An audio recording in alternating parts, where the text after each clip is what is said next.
오늘 우리에게 주신 하나님의 말씀은 열왕기하 23장 21절부터 30절 말씀입니다. 제가 가지고 있는 구약성경 604페이지에 있습니다. 열왕기하 23장 21절부터 30절 말씀을 우리 함께 합독으로 같이 읽겠습니다.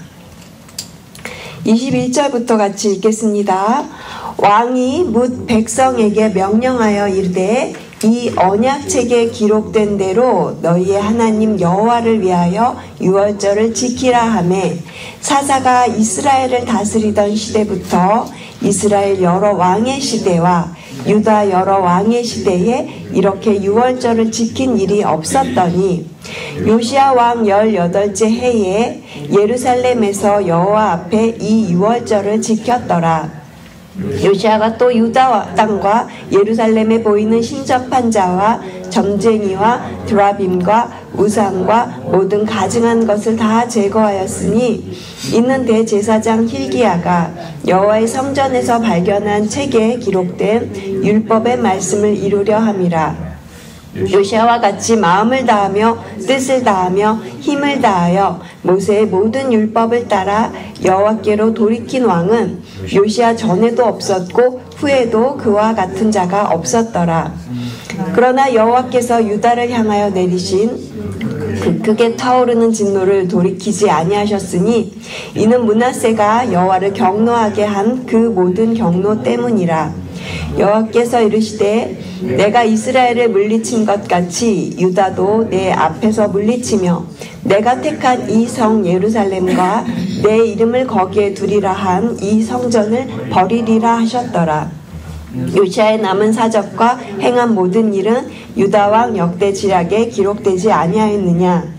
요시야 당시에 애굽의 왕 바로 느고가 아수르 왕을 치고자 하여 유브라데 강으로 올라가므로 요시야 왕이 맞서 나갔더니 애굽 왕이 요시야를 무깃도에서 만났을 때에 죽인지라. 신복들이 그의 시체를 병거에 싣고 무깃도에서 예루살렘으로 돌아와 그의 무덤에 장사하니 백성들이 요시야의 아들 여호아하스를 데려다가 그에게 기름을 붓고 그의 아버지를 대신하여 왕으로 삼았더라. 아멘. 요시야의 유월절이라는 제목으로 오늘 본문으로 말씀을 나누겠습니다. 오늘 본문은 크게 두 가지를 우리에게 이야기해 줍니다. 하나는 요시야 왕이 유월절을 지킨 것이고요. 그리고 둘째는 요시야의 죽음에 관한 이야기입니다. 요시야 왕의 이야기가 22장에서부터 시작이 되었고요. 오늘 본문에서는 요시야의 죽음으로 이제 요시야 왕의 이야기가 오늘 마무리가 됩니다. 오늘 본문 21절에서 23절까지는 유월절에 관한 기록이 나오고 있습니다. 유월절은 이스라엘 백성들이 애굽에서 나오게 되었던 그러니까 출애굽의 그 은혜를 기념하는 절기죠. 22절과 23절에서는 사사들이 이스라엘을 다스리던 시대부터 이때까지 이런 유월절을 지킨 일이 없었다 이렇게 말을 하고 있습니다. 그런데 역대하 35장에 보면 이 유월절의 규모가 얼마나 컸었는지 우리가 알 수 있어요. 역대하에서 기록하고 있는 동물의 숫자를 볼 때 엄청난 규모로 드려지고 있는 유월절이라는 것을 저희가 알 수 있거든요. 역대하 35장에 보면요, 요시야가 자기가 가지고 있는 그 자신의 소유된 그 동물들을 백성들에게 나누어 줍니다. 그런데 그 양이 엄청난 그 동물 가축들을 백성들에게 나누어줘요. 성경에 보니까 33,000마리를 나눠주고요. 이 소와 양을 그렇게 33,000마리를 일반 백성들에게 나누어 줍니다. 그리고 제사장에게는 또한 이 2,900마리나 되는 짐승들을 나눠주고요. 그리고 레위 지파 그 리더들에게는 5,500마리를 나누어 주었다고 그렇게 역대하에서 이야기를 하고 있습니다. 요시야 왕은 자신의 소유로 있는 이 가축들을 유월절에 백성들과 제사장과 그리고 레위 지파 사람들이 제물로 드릴 수 있도록 자기의 재산을 나누었어요. 말씀을 따라서 유월절을 지켰다라고 말하고 있고요. 모든 것을 즐겁게 그렇게 제물로 드렸다고 말하고 있습니다. 유월절은 이스라엘 백성들에게 굉장히 중요한 절기죠. 애굽에서 출애굽을 하면서 바로의 10가지 재앙 중에서 이 마지막에 재앙으로 있었던 장자의 죽음을 피하기 위해서 어린 양의 피를 문설주에 바르면 죽음이 그 피가 발라져 있는 그 집은 죽음이 그 집을 패스오버하는 그것이 바로 유월절이었던 겁니다. 그래서 이 유월절에는요, 하나님이 주신 은혜, 이 하나님이 주신 구속의 은혜를 기억하기 위해서 어린 양을 잡아서 고기를 구워 먹고 그리고 그 피를 문설주에 바릅니다. 그렇게 지켜졌던 유월절이 이제 왕정시대로 오면서는 이 양뿐만이 아니라 소나 다른 짐승들을 잡아서 제사를 드린 후에 그 고기를 구워 먹던지 삶아 먹던지 이렇게 했죠. 그래서 가족들이 제사를 드린 후에 친교할 수 있도록 그렇게 했던 것이 특징이라고 할 수 있습니다. 그래서 역대하 35장에 보면 그 내용을 보면 유월절을 정말 제대로 지키면서 이 요시야 덕분에 이스라엘 백성들은요, 온 가족이 오랜만에 아주 풍성하게 그렇게 고기를 먹고 즐거운 지금 절기를 보내고 있었다라는 것을 우리가 역대하를 통해서 알 수 있습니다. 그런데 오늘 본문 열왕기하에서는 이러한 역대하의 내용들이 다 이렇게 생략이 되고요. 대신 또 다른 중요한 것 하나를 이야기를 하는데요. 그것이 무엇이냐면 유월절을 지킨 시기에 대해서 말을 하고 있어요. 우리 함께 23절 말씀을 같이 읽겠습니다. 23절입니다. 요시야 왕 18째 해에 예루살렘에서 여호와 앞에 이 유월절을 지켰더라. 요시야 왕이 유월절을 지킨 시기가 18째 해라고 되어 있죠. 왕이 된 지 18째 해에 이 유월절을 그렇게 지켰다라고 되어 있습니다. 요시야 왕이 18째 해 되는 그 해는요, 요시야에게 매우 중요한 해입니다. 왜냐하면 그 해에 요시야가 율법책을 발견했기 때문이죠. 열왕기하 22장 3절 말씀을 한번 찾아보겠습니다. 혹시 생명의 삶 책을 갖고 계시는 분들은 11일 주일날 본문을 한번 찾아서 11일날 본문을 찾아서 보시고요. 22장 3절 말씀을 한번 볼게요. 22장에서부터 지금 요시야의 이야기가 시작이 되는데 요시야가 8살의 왕위에 오르고요. 그리고 예루살렘을 31년 동안 다스리게 됩니다. 그런데 여기서 3절 보니까 요시야 왕이 18째 해에 무엇을 발견하게 되나요? 성전을 수리하다가 율법책을 발견하게 되죠. 율법책을 발견하고 그것을 읽고 들으면서 요시야가 회개를 하고요. 그리고 요시야는 회개하고 거기서 멈춘 것이 아닙니다. 그는 율법대로 행했어요. 그래서 율법대로 유월절도 지키고 요시야가 이 율법책의 말씀대로 규정대로 그대로 유월절을 지킵니다. 그래서 오늘 본문으로 다시 돌아와서 21절을 보시면 기록된 대로 그렇게 쓰여져 있고요. 또한 25절에도 보시면 모든 율법을 따라 이런 부분들을 볼 수가 있습니다. 그러니까 요시야는 기록된 말씀대로 모든 율법을 따라서 유월절을 지켰다라는 것을 지금 본문에서는 굉장히 강조하고 있는 거죠. 요시야가 지킨 이 유월절의 중심은 언약책, 그러니까 이 율법책, 하나님의 말씀을 따라 지켰던 유월절이었다라는 것이죠. 이렇게 지킨 사람들이 사사 이후에는 사실 이런 유월절을 지킨 일이 없었다라고 그렇게 말을 하고 있습니다.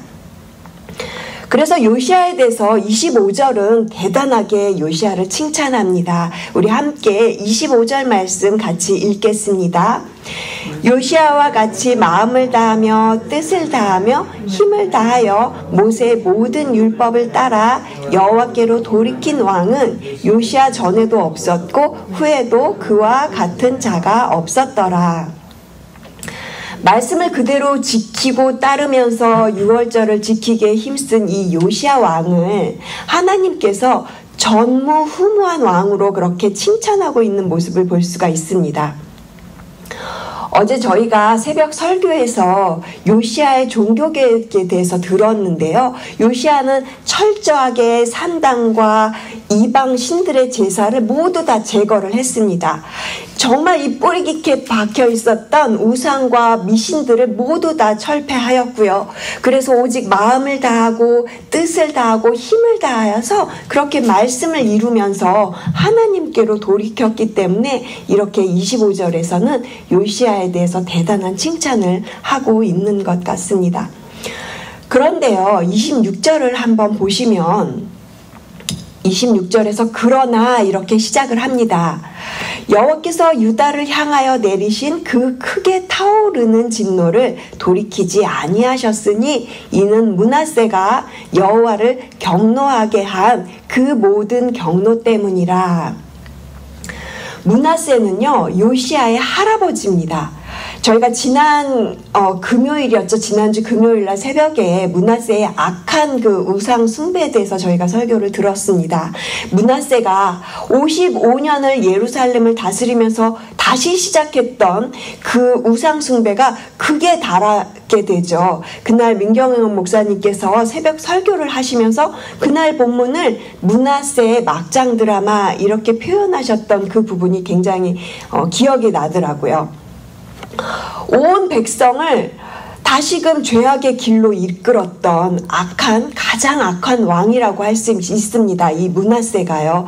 그래서 이 므낫세로 인해서 하나님의 진노가 이제 정말 끝까지 왔습니다. 이제 끝을 향해서 가고 있는데 하나님의 진노가 이제 어떻게 이루어지는지 저희 함께 27절 말씀을 통해서 한번 확인해 보겠습니다. 27절 말씀 같이 읽겠습니다. 여호와께서 이르시되 내가 이스라엘을 물리친 것 같이 유다도 내 앞에서 물리치며 내가 택한 이 성 예루살렘과 내 이름을 거기에 두리라 한 이 성전을 버리리라 하셨더라. 27절 후반절에 보세요. 여호와께서 이 성전을 버리리라 하시죠. 이전까지는 그래도 왕이 자기 잘못을 회개하고 하나님 앞에 돌이키고 자복하면 하나님께서 심판을 연기하시거나 돌이키셨는데요. 지금 요시아 때는 보세요. 요시아 왕이 그렇게 지금 칭찬 들으면서 하나님의 말씀대로 유월절을 지켰음에도 불구하고 하나님이 돌이키시지 않습니다. 그런데 요시아는 이런 하나님의 진노로 인한 심판이 올 것을 미리 알고 있었어요. 요시아 왕이 처음에 율법책을 발견하고 여선지자 훌다에게 사람을 보내죠. 그 내용이 열왕기하 22장 17절에 나오고 있는데요. 오늘 우리 생명의 삶 책 갖고 계신 분들은 월요일 날 한번 부분을 보세요. 월요일 날 부분에 17절 말씀을 한번 보시면요. 열왕기하 22장 17절 말씀에 이렇게 나오고 있어서 제가 읽어드리겠습니다. 이는 이 백성이 나를 버리고 다른 신에게 분향하며 그들의 손에 모든 행위로 나를 경노하게 하였음이라.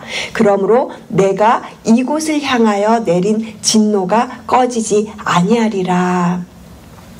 훌다를 통해서 하신 예언의 이 말씀들이요, 오늘 본문 27절에서 보시면 그대로 이루어지고 있는 것을 알 수 있는 거죠. 이렇듯이 요시아는 하나님께서 이제 진노하시셔서 이제 심판하시구나 이것을 미리 알았어요. 그런데도 불구하고 말씀대로 하나님께 순종하고 진심을 다해서 하나님을 사랑하면서 그렇게 섬기죠. 이러한 요시아의 모습 때문에 요시아는 성경이 칭찬하는 대단히 칭찬받는 왕이 되었구나라는 생각이 들었습니다.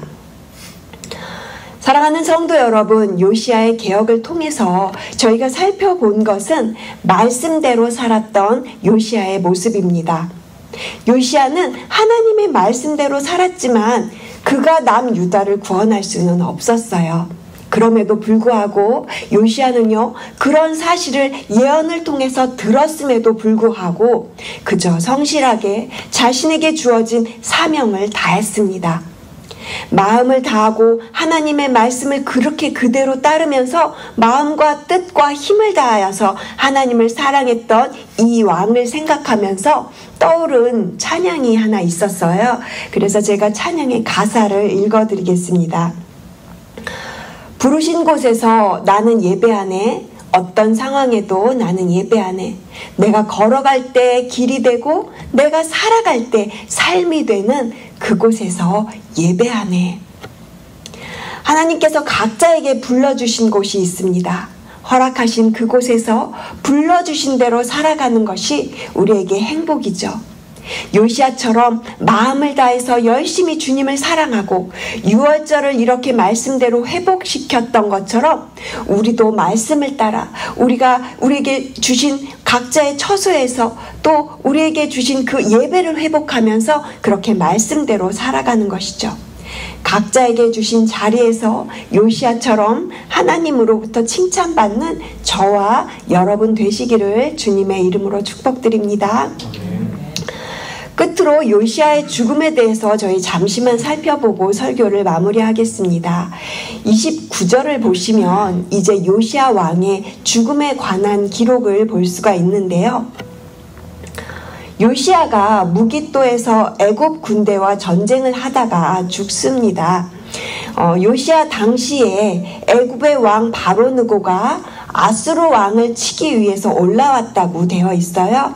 여기서 말하는 아수르 왕은 사실은 바벨론 왕을 의미합니다. 왜냐하면 요시야 때는 벌써 이 아수르 땅의 거의 모든 영토를 바벨론이 차지하고 있었기 때문이죠. 바벨론이 엄청나게 커지고 있었던 때였는데요. 그러다 보니까 남쪽에 있는 애굽이 아수르 땅으로 올라가려고 하는 거죠. 애굽 군대가 아수르 땅을 향해서 가려고 하다 보니까 이 유다 땅을 지나가야 했거든요. 사실 애굽 왕은 유다를 치기 위해서 간 게 아니고요. 그저 이 북쪽 아수르 땅으로 올라가려고 바벨론을 치기 위해서 유다 영토를 그냥 지나가는 거였는데 그걸 막다가 요시야 왕이 무깃도에서 죽게 된 것입니다. 요시야의 죽음에 대해서도 역대하 35장에 자세한 기록을 하고 있으니까 나중에 시간이 되실 때 역대하 35장 한번 읽어보시면 좋을 것 같습니다.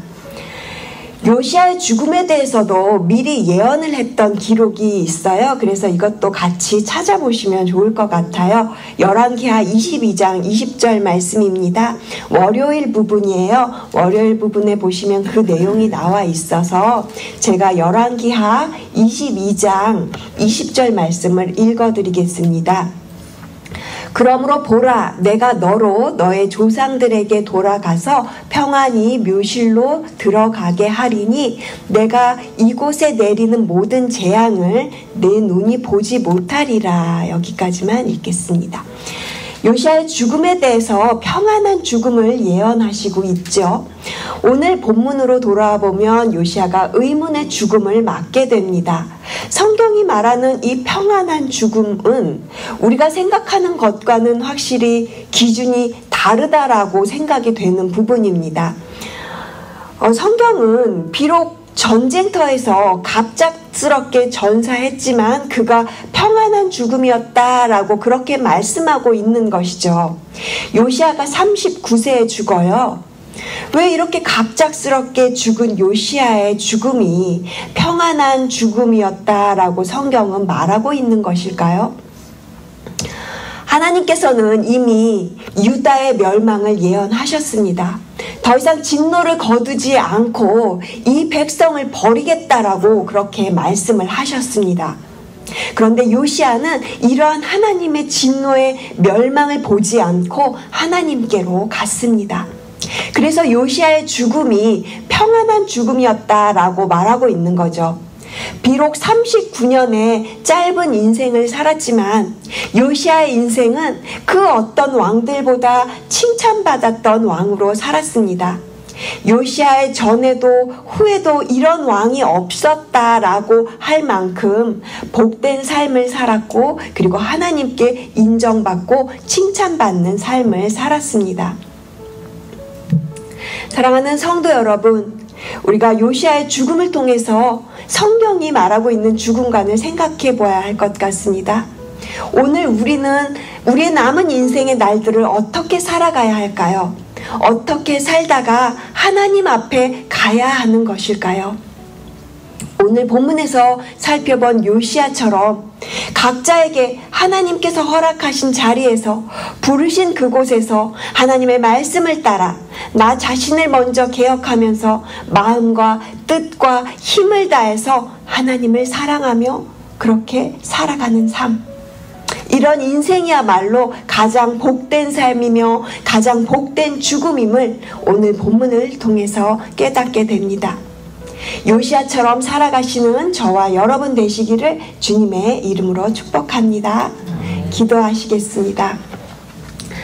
하나님 감사합니다. 요시아는 비록 짧은 인생을 살았지만 성경에서는 그가 칭찬받고 있음을 저희가 살펴보았습니다. 성경이 말하는 복된 인생, 복된 죽음을 저희가 묵상하고 하나님께서 기뻐하시는 인생을 살아가는 저희들이 되게 하여 주시옵소서. 세상의 기준이 아닌 말씀이 기준이 되어 살아가는 귀한 하루가 되게 하여 주시옵소서. 감사드리며 이 모든 말씀 살아계신 예수 그리스도의 이름으로 기도합니다. 아멘.